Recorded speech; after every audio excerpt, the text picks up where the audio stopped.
সঁচা কথাটো হ'ল যে council is not ready. Council এতিয়ালৈকে ৰেডি হোৱা নাই।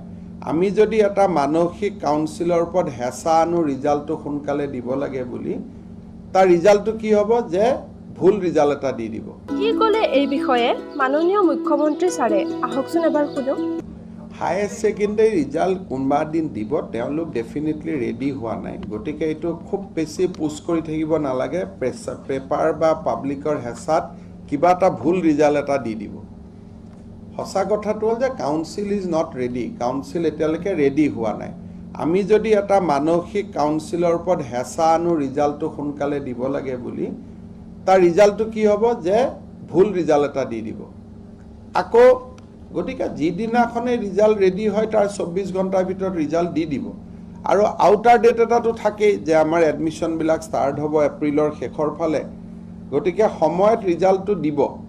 এই বছৰ কাউন্সিলৰ ৰিজাল্টটো দিওঁতে 7-8 দিন দেৰি হৈছে, কিন্তু বহুত বেছি প্ৰেছাৰ কৰি থাকিলে ভুল ৰিজাল্ট ওলাই যাব।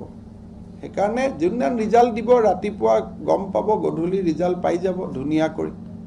ক'ৰবাত 3 দিন 4 দিনো হ'ব পাৰে, 7 দিনো হ'ব পাৰে, কিন্তু এটা নিৰ্ধাৰিত সময়ৰ আগততো ৰিজাল্ট দিবই।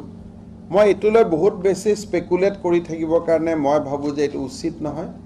কাৰণ একদম ময়ো ফোন কৰি সোধা নাই, সেইকাৰণে বেছিকৈ খবৰ লৈ থাকিলে তেওঁলোকে ভুল ৰিজাল্ট এটা দি দিব আৰু বহুতৰ জীৱনবিলাক বেয়া হৈ যাব।